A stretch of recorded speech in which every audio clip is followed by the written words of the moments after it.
I'm cooking and I'm like, set timer for 2 minutes. Like I'm Dick Tracy. Right. I use it for laundry. I just use it as a timer. That's like the big sell to me. Well, Red Man is like a giant tech head. I imagine he's on an Apple Vision right now. Yeah, most likely. The most earliest adopter. He has a Neuralink right now, I'm sure. He'll get that for sure. Yeah. He'll be the first to try it out. He's like, it's got some kinks. Yeah. I should have waited. Yeah. I should have waited till they're gonna fix it. Give me some notes to Elon, but it's good. I'm glad I did it. If you do get it, you will have such an advantage. That's the problem. If it does work, the thing is, like, if it works, and what are the side effects, and how long does it last, and what if it breaks, and what if Russia hacks it? You're speaking Russian. What if they hack it? What if, like, the moment it gets to a certain number of people that have it, China flips a switch? I mean, just something being in your brain is such a big sell, right? Like, That's a hard sell. It's a hard sell. That's a fucking hard sell. But then there's toxoplasmosis, which is in there for 40% of us. What is plasmosis? The stuff we talked about earlier, the cat thing. Toxo. Fuck. You just willingly get toxo. Yeah, maybe the cell phone thing will be like a neurological electronic toxo. What is the promise of Neuralink? Well, initially, the first person that they did it on, which is fairly recently, is a person who's paralyzed, and through Neuralink, he can now move a cursor around, and he can do things, and he's going to be able to, like, express himself. The way Elon said, at the speed of a carnival barker. Wow. Yeah, be able to. Those guys are fast. They're fast, very fast, very fast. Yeah. So the idea is that he'll be able to communicate, which is for a person who's been paralyzed and can't operate a cursor or a computer is huge, right? So that's one thing. They eventually think they may be able to use it to let people who have been paralyzed move. Like a walk again? Yeah. What is the work that's been done on that specifically, Jamie? I don't want to talk out of school. The people being able to eventually, they hope that it'd be able to restore movement to people with nerve damage. Right now, I think there's still, when I've looked this up online, there's a little bit of a pushback from some people. Because the only way that this has been announced that it works is just Elon's tweet. There hasn't been any other proof, I guess, if you will. I'm all in. If Elon tweeted it, it's got to be legit. Yeah. He's a wild boy. He's so wild. He just tweets things. Does he come by the club a lot? He's been in the club. Has he been in the club? I imagine he's so busy. Been in a lot of I know stuff he's shows. Hanging there every day. No, I don't think he has been. He might have came down when David was here. Oh. But it's awesome having him around. He's a fascinating dude. I mean, how exciting for the comics. Like, yo, Elon's here. Well, he came to a bunch of our shows when we had stubs. Oh, cool. Yeah. It's like that was when there was nothing to do. Well, I got to do one of those Stubbs shows. Those are so fun. I had that writing job. It was like Willy Wonka. You're like, hey, I'm doing a show with me and Chappelle at Stubbs. You wanna? I'm literally like writing a sitcom. You know, I'm in a writer's room and it's like kind of boring. And to get this awesome like call to the bullpen, like, yo, do you want to come? I'm like, yeah, let me ask them real quick. I go. And I still have to add. I'm like, hey guys, I might do a show with Joe Rogan and Dave Chappelle. Can I leave like 30 minutes early? And they're so cool. They're like, yeah, go. They're like a rom-com. They're like, well, what are you doing? Go after her. You're rom-com. Because like this is very cool for them. I'm like very fortunate. They're very supportive and stuff. And stand-up's kind of like rock star-y, and they were very cool. Like, yeah, please leave 30 minutes early, do the show, tell us how it is. Yeah, I'm so envious. Like, have fun. Right. And then you pick me up in your fucking muscle car. Like, it was just getting getting better and better. It gets more absurd. Like, I told you I was going to pick you up in the coolest car you've ever seen in your life. Yeah. You'll hear it coming. And literally, you show it. I hear, it smells like a boat. That thing's America. Yeah. And then Chappelle, you showed him the car, I remember, after the show. And he's just like floored. He's like, what? Oh, let me check this thing out, blah, blah. And he was loving the car. And then we drove to the after party. Yeah. This was just such a surreal night for me. Because we do the show. It's amazing. It's an alternate universe where comedy is happening and it's not happening in LA, The show's amazing. It's fun. And then I'm just laying in the cut. I don't want to overextend. I'm just so grateful to be asked to do the show, and you already drove me. So all the comics and Dave's friends and stuff are piled in the car. Dave is in the passenger seat, and then you're like, hey, Fahim, get in. Like, I wasn't even going to ask. I was going to Uber. I was just going to be forgotten, Right. But you're like, Fahim, get in. So Dave Chappelle has to like do the human thing of like pushing his seat up. So I'm like, excuse me, Mr. Chappelle, can I? You know?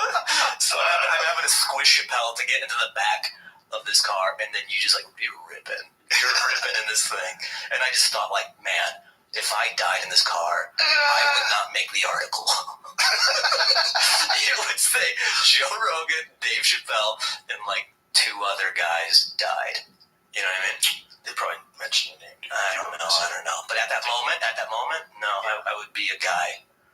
But it was such a fun experience. It was fun. Like, what a wild night. Yeah, it was very fun. Those shows at Stubbs were like medicine.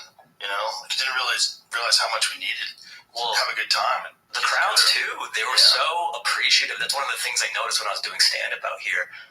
Is the thirst, and like it was human nature. For as much as we needed it, the audience needed it too. Yeah. To have that kind of release. Yeah. And something to go to rather than just being in your house all day.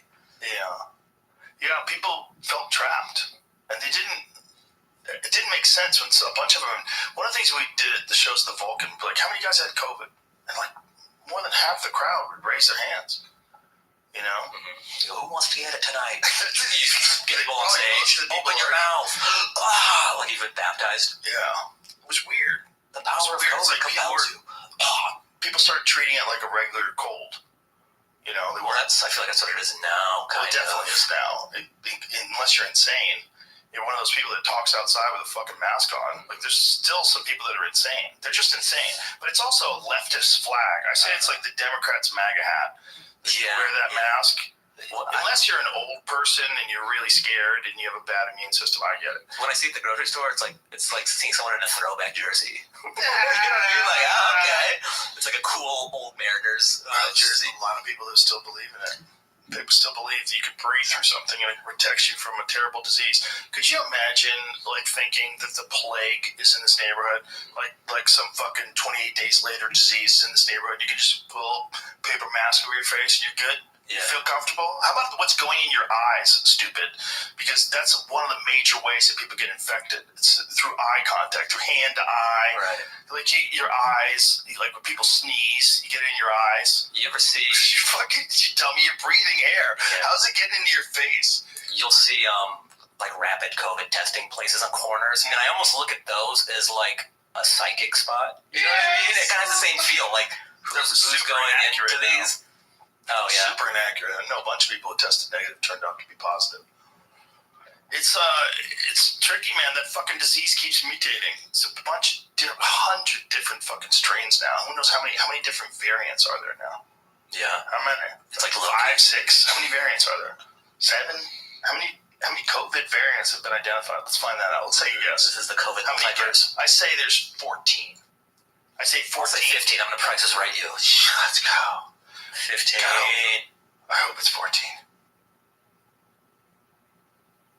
Come on. What's the low number you think it is? 8. I think 7. I'm gonna Price Is Right you, bitch. Fuck. I got to walk behind the set of Price Is Right while it was taping. Real. It was kind of nuts. Yeah, because like my girlfriend at the time. Was Drew Carey doing it? Yeah. Oh, that's Drew Carey. Well, he's a great dude. Like during the strike, he was paying everyone. Like there's that diner Swingers. He was paying everybody's bill, so if you could get a free meal. Oh wow! So as a nice guy, just as part of the writer's strike, like if you were the WGA or whatever, all your meals were covered. That's amazing. Yeah, good for him. That's beautiful. Everybody says he's such a stand-up guy. He came by that Hollywood Improv one time. That was kind of cool because he's not a guy who like pops in a ton. Yeah, I met him at the Improv one night, and he was giving really good advice to some young comic. What was the advice? He was saying just if you could write 1-minute joke every day, just write one joke every day. Over time, you'd be surprised at how much material you can write. That's how I feel about writing. Totally, you just kind of build it in pieces, and then if you are regimented about it, when you look back at your notes, it's you've done all the work. I always feel like it's like mining. You know, that like sometimes if I just hit rocks, I'm just hitting rocks. But every now and then, if I keep mining, I find something cool. Variants of concern. So there's classifications. Right. I guess we can play this game.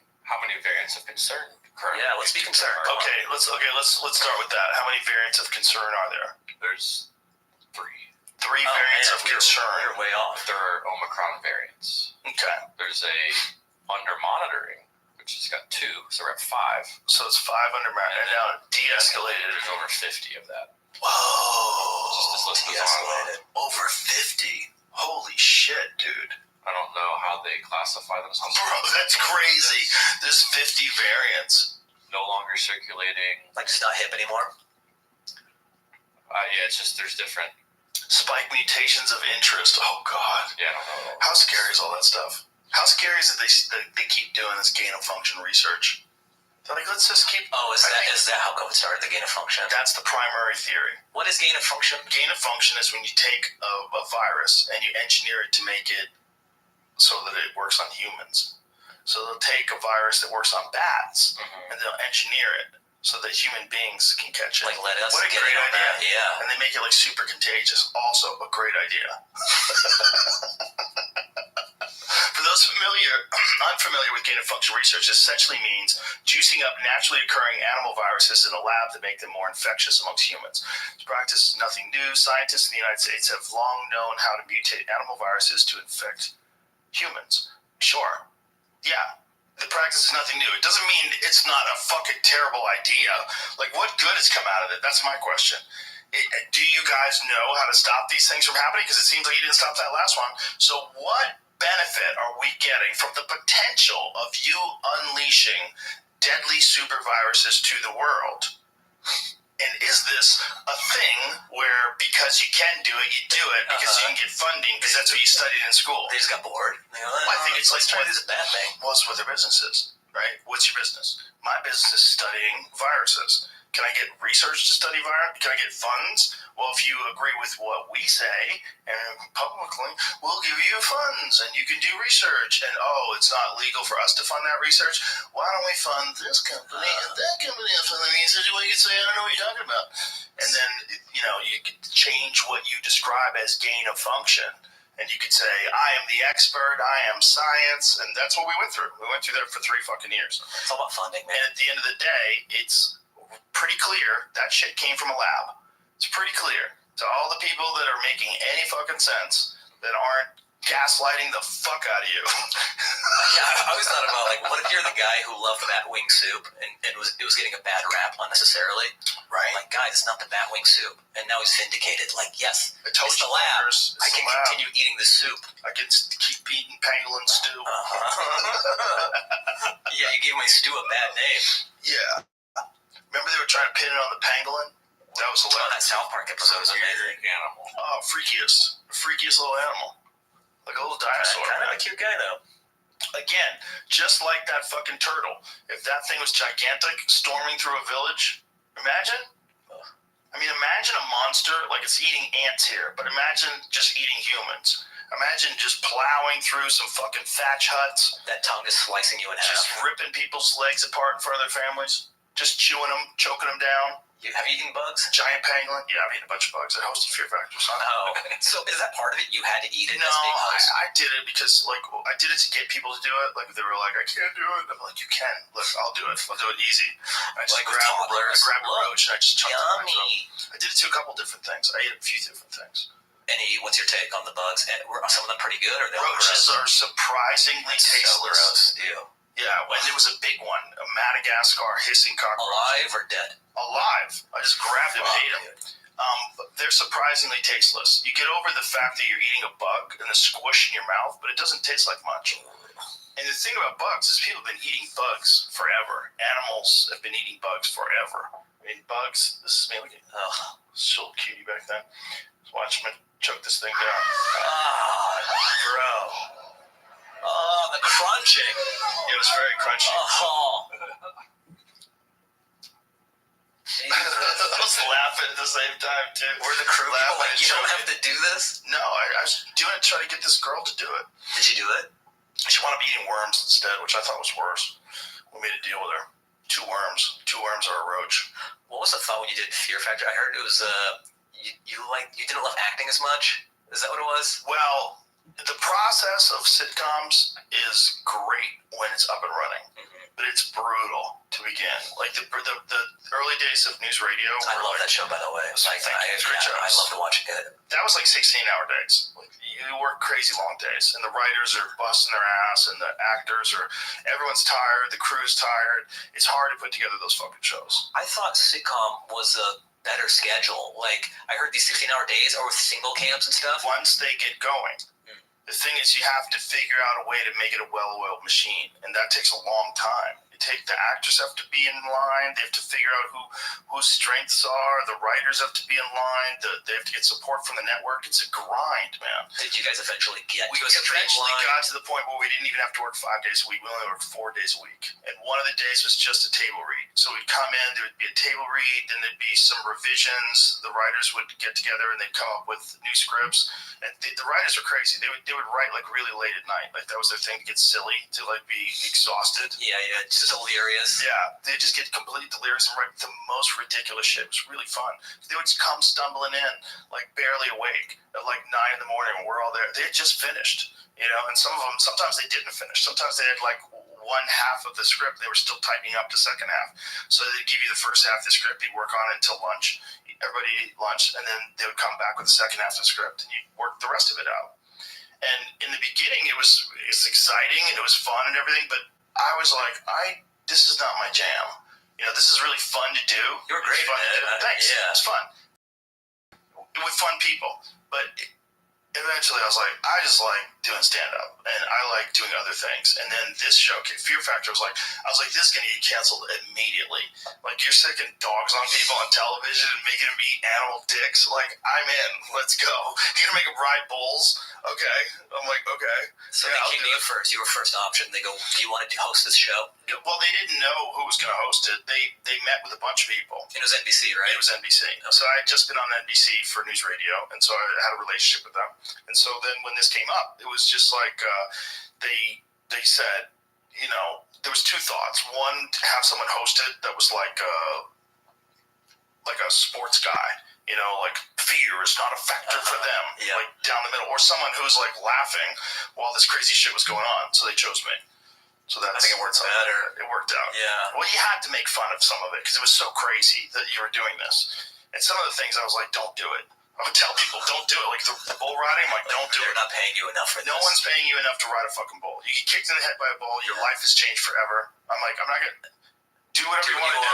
But you don't have health insurance. I wouldn't do it. Smart. I told them all, I'm like, I wouldn't do it. They were trying to tell me that it was stunt bulls. Like, that bull does not know it's a stunt bull. That bull thinks it's a fucking bull. It doesn't even know what a stunt bull is. That's a giant fucking angry animal that doesn't even want you on its back. And you're getting, like, untrained people, and you're putting a helmet on them and a chest plate. Some data entry guy hopping on a bull. Hoping their arm doesn't get shattered into a fucking million pieces if they're lucky. That's they a don't good get TV joke. Kicked in the face. Yeah. Terrifying. Some of the shows like Wipeout, even I'm like, why would I risk this? Yeah. You get hit with a giant really? Yeah. They just love people getting fucked up. Yeah. Well, it's like, hey, this is the game we play. I guess. And then also we saw that guy jumping over the bulls. That guy's out of his fucking mind too. But he's willingly doing that, and he's in control. He's not being thrust into it. Right. This is his life. But in their defense, there are people that go on Fear Factor, or that went on Fear Factor, that were like serious fucking athletes. And they excelled at a lot of these things. And you're like, oh, well, if you're like a real athlete, you could do some of this shit, and you can do it better than everybody else. Just like you can play football better than everybody else, or wrestle better than everybody else. So it wasn't all eating shit. No. There was a lot of physical stunts. Like, we had a celebrity one, and The Miz, WWE, The Miz, he was on it, and he won. That fucking dude's an athlete, like a real athlete. Like, he held his breath underwater while he was swimming for like 2 fucking minutes or 3 minutes. It was something crazy. He was doing some stunt. They had to dive into water and do a bunch of shit and come out. I forget what it was, but I was like, that guy's a stud. Because, like, that is hard. Like, me as a person who's, like, I've tried to hold my breath for long periods of time underwater. I've swam. Yeah. I'm like, that's fucking hard to do. That water's cold as shit, which really freaks you out when you get in there. Everything, like, tightens up. If you're not accustomed to jumping into cold water, it's very difficult to stay relaxed. And this dude's swimming around in there for, like, 3 minutes. I'm like, that's an animal. Yeah. So there's, like, you shouldn't ride a bull. But some of those fucking things that people do, It's like, if you're a real athlete, you could excel at a lot of these things. What was the grand prize for these things? Depend on the show. I mean, in some shows we gave away $1 million, but that was only a couple of them. Most of the time they got like, I think it was 50 grand. But then after taxes, it's only like 34. The government's like, I ate those dicks. We ate those dicks. Yeah. The government's like, where's my money? Where's my cut? The government didn't eat any dicks, and they get 16 grand. Yeah, Uncle Sam didn't eat dicks. Yeah, they ate 0 dick, and they get 16. I gotta give my dick money you to this guy. all the dick, you get 34. Yeah, fortunately, praise the baby Jesus, nobody got hurt. Oh, that's good. Nobody got really hurt. Sure. I mean, people got like sprained ankles. I'm sure it was an ironclad contract that these people signed. I'm sure it was nuts. But I legitimately thought it was going to be canceled immediately. And it lasted how long? 6 fucking years. 148 episodes. And then we came back and did it 6 more. And then it got canceled the second time because people had to drink jizz. Because it got released on TMZ. They got a hold of the video and the photo. Somebody leaked it. What kind of jizz? Donkey jizz. Which is just useless jizz. How so? Was it mule jizz or donkey jizz? I think it was. They had a choice. Donkey jizz. I think it's. Would you like jizz. the mule jizz? It's sterile jizz. You can't like mules. They can't impregnate anyone. Yeah. I think they called it donkey jizz though. That's what it's. I think it might have been actually mule jizz. Because that was the cheapest stuff. That's the budget. There's a budget when you work on a show. Yeah, we can't get the thoroughbred jizz. Yeah, thoroughbred jizz is super expensive. It is. It's a gold. What is that? It's like dollars. Yeah, right under that guy, that yoga guy. Like, what's his Bikram? Oh, Bikram. You ever see that interview with him? When he's like, people will pay $1 million for 1 drop of my sperm. That's what he said. It sounds like a landsmith. It does. So this is donkey juice, so. They called it donkey juice, but I think that's just because donkey's a funnier name than mule juice. That's a good point. And so, so they had to do it. And there was twins. So one had to drink urine and one had to drink jizz. And depending upon your score, depending upon how many ounces you had to drink. Rough stuff, ladies and gentlemen. And that's another show where I said, don't do it. And they're like, NBC signed off, and I'm like, I don't give a fuck. I'm like, this is, first of all, this is outrageous, and I've seen a lot of stuff. High as a kite. Okay, I never did that show sober. From episode like 4 on, I would take pot edibles before every show. I was like, let's go. It made it fun. I'm sure it enhanced the viewing experience. God, it made it so much more fun. But that was one day where I was like, you guys are freaking me out. Like, don't do this. This is a terrible idea. Did you know that this could be the end, like doing this stunt? 100%. You're making people drink jizz. Yeah. I couldn't believe that I was the one. The voice of reason? Yeah, I was the one who was stepping in and going, hey guys. The guy on the edible. You can't make people drink jizz on television while people are eating dinner. and the writers are like, we think it's good. We workshopped it. Can you imagine trying to explain that to little kids all over the world? What's jizz? I think in other countries they did play it. That's why it's still available on YouTube, where you can still find that banned episode. I think in some countries, I think they played it in Holland. They played it in some European countries. Well, they're way more chill with mule jizz out there. They're like, hey, Yeah, it's like nudity in France. Like they're very cool with mule jizz. Well, Fear Factor actually started out in Holland. What was it called? I think it was called Now or Neverland. Pretty sure it was Holland. And then they bought it and they changed it to Fear Factor and brought it to America. I guess every game show is just a remix of something overseas. We do that a lot. But what it was for me, dude, it was like my escape package. Your parachute? Yeah, like my fuck you package. Because then I could just do whatever I wanted. And that's when the podcast came after I was done with that. Yeah, you have a great sixth sense for just like, not even stumbling, but just like knowing what the next thing is. Like Fear Factor gave you a nice parachute away from sitcom and all that stuff you didn't like, and then podcasting was a nice runway to get into that, and then you were so early to UFC too, Yeah, but the UFC thing was that was the craziest, because I was into the UFC when it was in 1997. I remember when you had to go through a beaded curtain to watch UFC. Yeah, you have to. I had in Hollywood Video. I had to go through a beaded curtain. Yeah, you have to go to the dirty section. Yeah, I remember it was you had to like walk by porno and shit to get to UFC tapes. I was at my friend Leo Mariama, I believe is his last name. This Japanese kid, he had a UFC tape for his birthday party, and he popped that in. And this was like wild. This was early. Yeah. You couldn't believe it was real. Yeah. These guys are beating the shit out of each other. This is crazy. So you couldn't just get it. It was hard to get. Yeah. I started working for them in '97. UFC 12 in Dothan, Alabama, and it was just crazy. It was like a half-filled, like high school auditorium-looking place. What do you think the biggest jump was? TV, getting on Spike TV. It's one of those things where people just needed to see it. They needed to see it to know how exciting it is.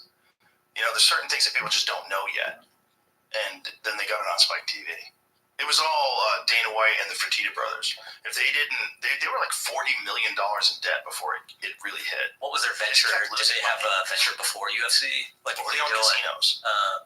So they were wealthy, but they were fucking hemorrhaging money. I mean, hemorrhaging money doing that program. And I was like, God damn, just the world needs to see. If the world could see, it's so entertaining. It transcends all cultural boundaries. What fighting is something that's in human beings' DNA.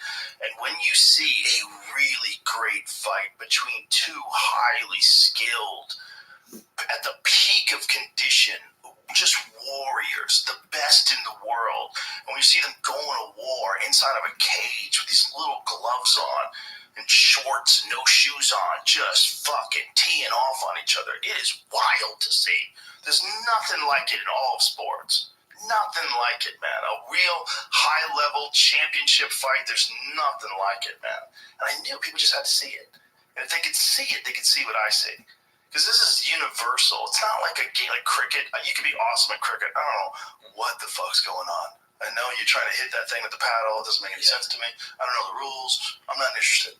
Fighting, anyone knows what's going on. You know, everyone knows what's going on. You wheel kick somebody in the head. Everybody saw that. That's crazy. What the fuck just happened? You get the guy in an armbar and break his arm. Like, what? He just broke his arm. This is crazy. This is nuts. What is this?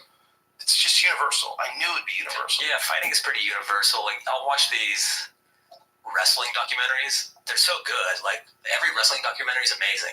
And I think that's part of the appeal of wrestling they talk about, because it's a play. It's so simple fighting. You know, everyone knows this. Yeah. And there's so many elements you can have on top of, like, going heel, and it's dramatic. It's inherently dramatic. Yeah. It's almost the simplest form of entertainment, fighting. Right. Well, in a lot of ways, yeah. It's also such a dangerous game, man. Such a dangerous game. You know, and it's hard for guys to know when to stop playing it. You know, it's hard for guys to know when to get out. And you see all the great ones, man. All the great ones fall. And it's just part of the game. Has anyone got out at the right time? George St. Pierre. Yeah. He did it the most intelligently. Better than anybody. He went out as a champion. He retired after defending his belt. And then he came back and he fought Michael Bisping for the middleweight title and beat him, and then retired again. So that's it. And he's got all of his faculties. You talk to him, he's great. He's super happy. Still very healthy and fit. Still constantly trains martial arts. Comes to Austin all the time to train with Gordon Ryan and John Danaher. So he's here all the time. And he's just a martial artist. I mean, and a great spokesperson. And a great example of what is possible. Like, that you can be one of the greatest of all time, without a doubt. George St. Pierre will go down in history as one of the greatest mixed martial artists of all time. For sure. He's definitely in the conversation of the GOAT. You know, there's a few people that are in that conversation, but he's definitely in there. But that guy's totally fine today. He figured it out. He's very smart. One of the rare people. One of the rarest of rare. Checked out. Yeah, he's smart. He got out at the right time, and he's got all his faculties, and he's doing great. And that's a beautiful example. But for every one of George St. Pierre, there's guys that leave, and you can tell they're slow. You can tell they're compromised. You can tell they've been in some wars, and that sucks too. That sucks to see. Yeah, that sucks. It sucks to see old guys that are just broken down, man. And a lot of them physically broken down, like they can't move well anymore. I can imagine. Geez. Their backs are all fucked up. Bunch of back surgeries, knee surgeries. You know, it's just such a brutal way to make a living. But yeah, when I started getting into that, man, it was like doing porn. Like, people are like, what are you doing? The fuck are you doing? Why are you getting involved in this? You have a sitcom career. Yeah. I was on news radio. You're like, you'll see. In a few years, you'll see. I don't think anybody believed it. Nobody believed it. But I was like, look, I can't help you. Well, it's a great lesson. I just can only like what I like. It's a great lesson in just following what your passion is, and then the rest kind of falls into place. If you're lucky, or you can just wind up a car thief. You know, like, things can go You bad. really love it. You really love stealing cars, though. Yeah, some people do. Remember that movie with Charlie Sheen and some other dude? I forget the other dude. They would just steal Porsches. That dude, D.D. Sweeney, is that who it is? Who's the other dude who's in it? The fun movie. What? Was it around the era of Gone in 60 Seconds? Or before that, man. It's an old-ass movie. It was this dude would just steal Porsches. It was like 1980s Porsches, which were really cool little cars, man. It's such a different thing than a Porsche of today. Those little, like, minimized, little sporty cars. And he would steal these sporty cars. And the whole movie is just like a love affair. Yeah, I love this poster. Yeah, it's great. Who's the other dude? Is it Iceman? Is it D.B. Sweeney? Yeah, it is No Man's Land. It's just a Porsche infomercial. The whole movie's about if you get this movie and watch it, you don't want to buy an old Porsche. There's something wrong with you. Go to a doctor. Remember Italian Job, where it was just like a mini commercial? See, look at this. What year is that? What cassette is that? Franken. They got the toothpick. Come on. Bro, those cars are the shit. I want a Porsche and a toothpick right now. Those cars are very difficult to handle. They'll see, they saw a car, like, let's get it. And they hop out, and Charlie Sheen was a cop. He was undercover. Right? Isn't that the plot? Pretty sure. And Charlie Sheen's this guy's got a cabriolet. Car phone? Car phone. Oh, I think that's an alarm. Oh, I think it's one of them alarm jobs. Yeah. See, because it's flashing. It's like, oh, there's an alarm on this car. So it's going to be harder. Yeah. So you had to look around. Do you know what you're doing, man? Yeah, bro. I'm going to steal his Porsche. Oh, shit. Is he going to use it? Okay. By the way, if you have a convertible, can't you just cut the top? Oh, here comes the knife. So this is how you do it. Is he going to cut the top? He is going to cut the top. This sly bastard. Look how slick he is. Ooh, nice watch. He's looking for the spot. This is very sensual. Yes, very. This is why you shouldn't have a convertible. This is ridiculous. Charlie Sheen will steal it. Got a cloth house. So Charlie Sheen's going to cut that. Right. What's he going to do? Pop it? Okay. It's that simple, huh? Yeah, he's going to pop the convertible. Hey, what are you doing? That's my Porsche. Oh, shit. Oh. Guy just shoots at him.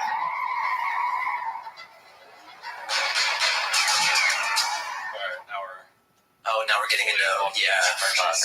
So here we go. They're just shooting at him. Jesus. Really bailed on that red one. Yeah. And they're chasing him in a Trans Am. A lot of great cars in this movie. Spoilers. Dun-dun-dun. It's a dumbass movie. But every guy loved it, I'm sure. Oh, yeah, the Porsches are awesome. It's awesome to watch them speed away in his little Porsche. Charlie Sheen car movie. How many's he got? Another one came up I've never heard of. A sci-fi movie called The Wraith. What? What is that? It's like Knight Rider? I don't know. What is this movie? 1986? A Wraith. Man, I love Cole's trailer. To give it another chance. You doing, Todd? Yeah. Who's the kid? I put my back, and the next second he was there. Like magic almost. Oh, he's mad. Sweet. What is that? It's a Cybertruck, dude.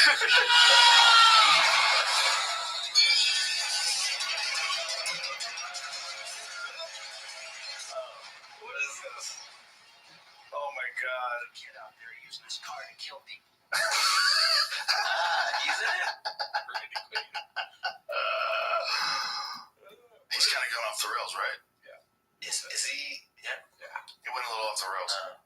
Boy, this movie looks dumb as shit. Yeah, I've never heard of it. It was the year before. You know, he was in one good movie that people sleep on. It was a science fiction movie. No, Charlie Sheen. The Arrival? No. Oh, I love that Is that movie. Well, Is that what it's called? Is Isn't The Arrival the well, one? there's two of them, I There's think. The Arrival. I love There's the the woman. Dennis. You're right. There's a new one where the spatial looks like a coffee bean. Is it all because they're both the same name? I love this movie. Yeah. So this is the Charlie Sheen one. This is really good. This one is like underrated. I agree. Very underrated sci-fi movie. The aliens are weird. Like They're weird. the leg thing. Yeah. Such a great reveal. It's cool. It's a cool movie. It's like it doesn't get the credit it deserves. It's actually a cool movie. But then there's the other Arrival, which is really I like that one too. That one's amazing. Yeah. Because that one, to me, feels more like what it probably would like be how like. do we communicate with these beings? Right. That guy who did Sicario. That was so original, He's doing Dune, too. He did the first one. That's just Arrival, and the other one is The Arrival. Correct. Arrival's a fucking great movie. Yeah. That's a great movie. Yeah. What's the best alien movie of all time? It has to be Alien. I mean, it's right there. That has to be number one.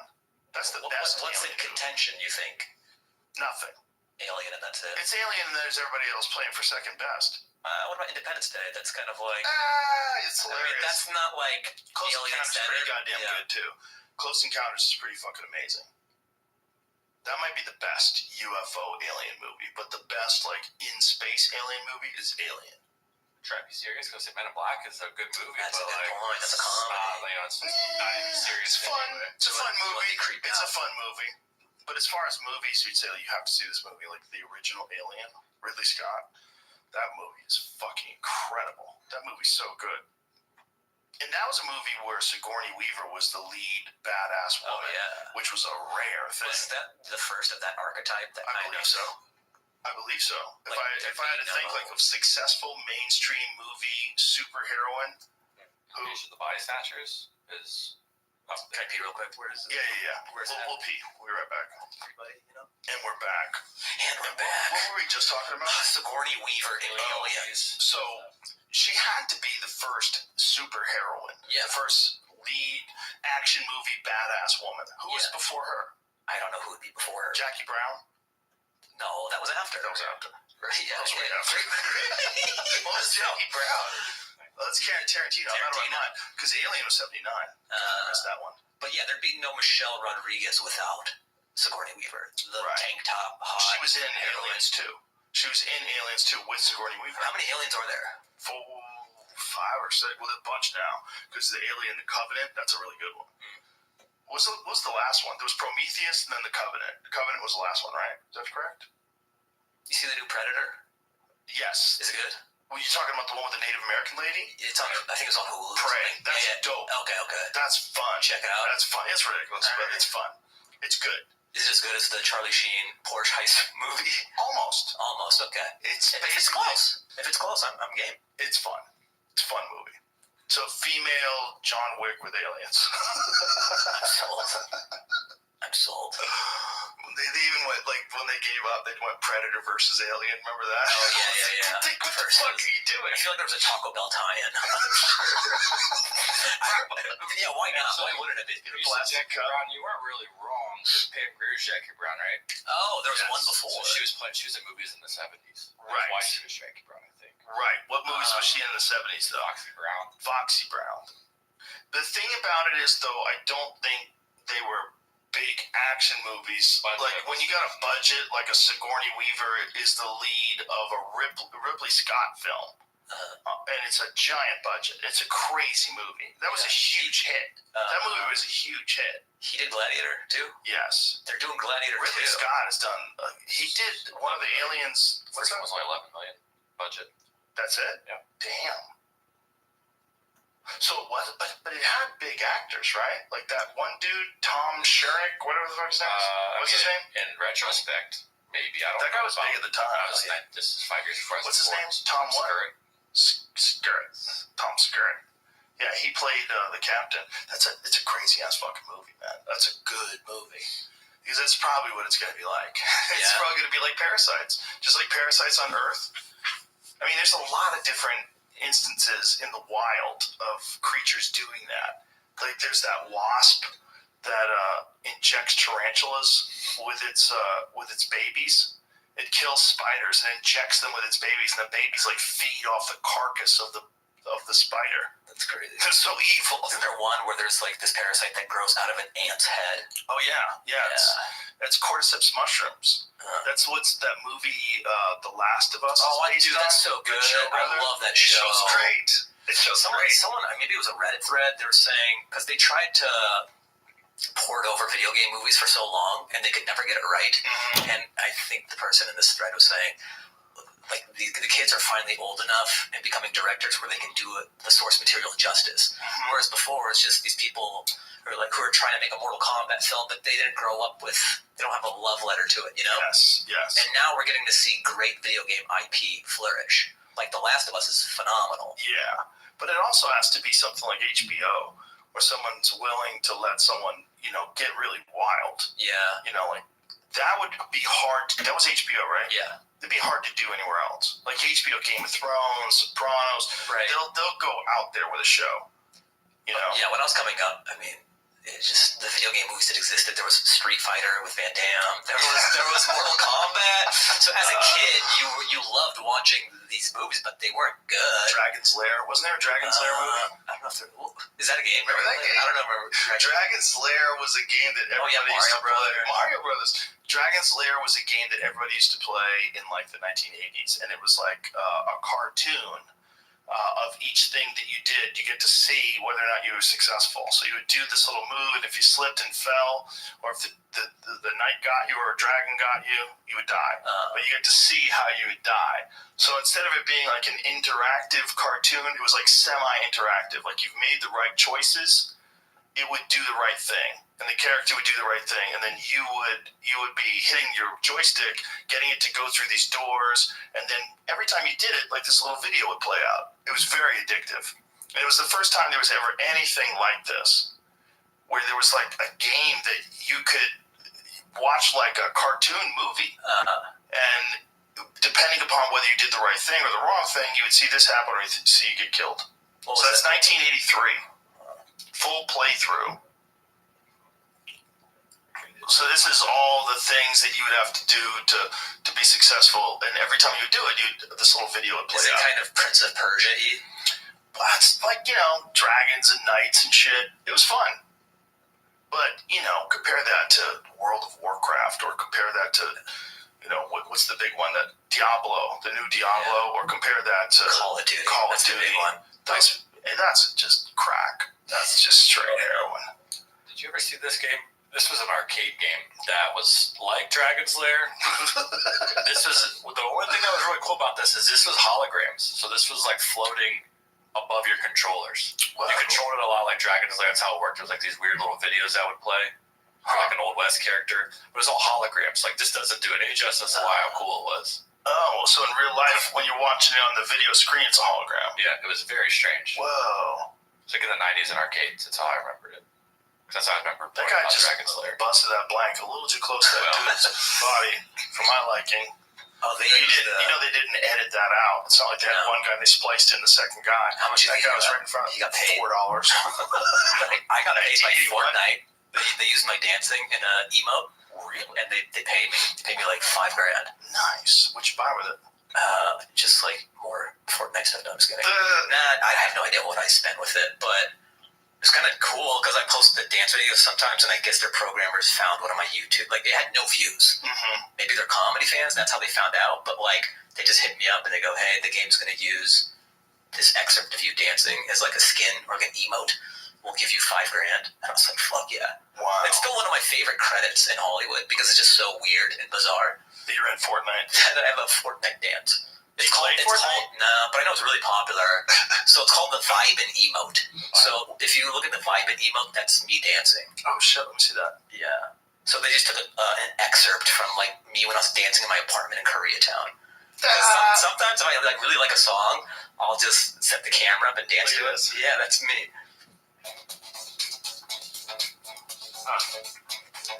There's so many little kids that probably know the shit out of this dance.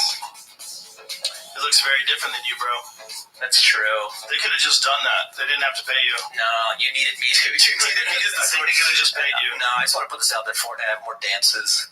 If you need more moves. Yeah, I don't think they needed to pay you for that. I think they could have just snuck that in if they were like less scrupulous. Probably. But I think they were under hot water because it was a moment in time where people were kind of upset that they were lifting some of the dances. Like, remember that backpack kid, the floss dance? Remember that little kid? Yeah, remember his name is Backpack Kid, I guess, as a meme. You talking about the kid on the boat? Nah, you know this is so dumb. You ever see the little kid on the boat? Nah. But remember this dance? Mm-hmm. Yeah. Some kid in a backpack invented it. Really? And then they Fortnite used the dance, and then there was some sort of, hey, people should be getting paid, the Carlton they put in there, and there was this gray area of like, should we pay these people? So this kid is saying that was his move, they stole it? Well, they probably patched it up and played nice and everything, but he's the inventor of that dance. Really? Invented it himself? Yeah. There's no dispute? I don't know if anybody else claimed it or tried to say that it was them. What's that called? Flossing? Yeah. It's a strange move, too, so I don't know how he wouldn't have. It's pretty cool. Yeah. Yeah, I like watching people do silly dances. Some dude did this Michael Jackson thing the other day. Like, he high-fived this dude and then immediately started moonwalking. And it was really good. Yeah. It was, like, very impressive. It's so interesting seeing social media get to a place where there are like viable careers in these spaces that didn't exist before, like Right. Charlie D'Amelio or whatever. Like you could just be a cute girl dancing on TikTok, and you used to have to be able to sing, and they would send you to acting school if you were just like a pretty person. Like Right. they had to give you these other skill sets, and now you can just like dance to certain songs. What do you think that's like psychologically? Because at least if you're a person who sings songs, like people really love my songs. She probably sings now, you know, like, but it was a springboard. Like she got famous for her dancing. Does she sing? Probably. I don't know. Well, imagine someone who doesn't sing. Right. Just imagine being famous just for being alive. That's available to you now. That's a new thing. It's a new thing. That's a new thing. Yeah. It's also interesting because like when I got into comedy and like fame was a byproduct, but I think with younger people sometimes they just want to be famous and they don't really care or know what for. I remember we were shooting a thing. We were shooting the Sonic commercial years ago, and the kids saw a camera that so many of them would say, "Make me famous." It wasn't, I want to do a thing that I love and then become famous. They just wanted to be famous. Fame is a byproduct, not, I don't know if it should be the goal. Yeah. I don't know if that's the healthiest. No, it's not a good goal. Because you'll never sustain You're never going to it. be happy either. Yeah. You should be happy if you're doing what you like to do. You know, the idea of just being happy just by fame, that's a trick. And that's going to come with a lot of problems of its own. And you don't want them. You're better off just concentrating on what you love to do and just try to get good at it. Yeah. Trying to just get famous. You're going to do some stuff that you wish you hadn't done. You're going to say some things you wish you hadn't said. You're going to try to get a lot of attention. It's going to come with a lot of extra baggage. Yeah. And the fame isn't exactly the fun, but there are some parts of it that are fun, but then it also impedes your life. Like, well, it depends on if that's all you do, right? Like, there's people out there that are, air quotes, influencers. All they do is, like, either, you're the Kardashians or you're whoever you are. You're doing something and you're making videos and your whole thing is you getting out there. It's not, like, exceptional content. It's not like they're doing crazy backflips and, climbing mountains. They're not doing anything crazy. Yeah. They're just being alive. Right. Being alive with a lot of money. And a big ass. Being beautiful. That helps. But it's also being around famous people and, oh my God, it's the glamorous life. And then people are sucked in. And if you edit it correctly, where you do nice fast, keep my attention span moving, you can suck me in for years. Yeah, you forget editing is such a strong necessity nowadays too. It's huge. Yeah, it's almost more important than a performer. I mean, it's hyperbole, but a great editor can really elevate some content. Yeah. Like Schultz's guy's amazing. I mean, Schultz's is fantastic to begin with, but editing, when you're trying to grab people's attention in 20, 30 seconds with all the zooms and all these psychological tricks too, like shaking it, having the text come in. So now even to promote as a younger comic, people coming up, you have to be aware of, you might have a great bit, but you have to have it be a little cuttier than it would be live. Right. You have to use a certain type of captions. You have to maybe zoom in. So you have to give yourself, the benefit of the doubt or set yourself up for success via editing. Yeah. Yeah, and there's so many different ways to do it now, too. It's like so many people found different avenues to make viral things. Like, remember during the pandemic when Schultz had to turn your phone sideways thing?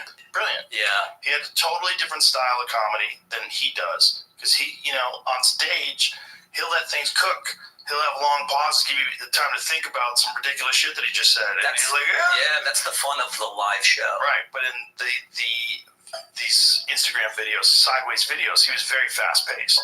It was very fast-paced. Yeah. and it's punchline after punchline after punchline. He does the Netflix thing, Schultz Saves America, punchline. Right. It's very fast. It's really interesting because he adapted. Yeah. Found like some new pathway.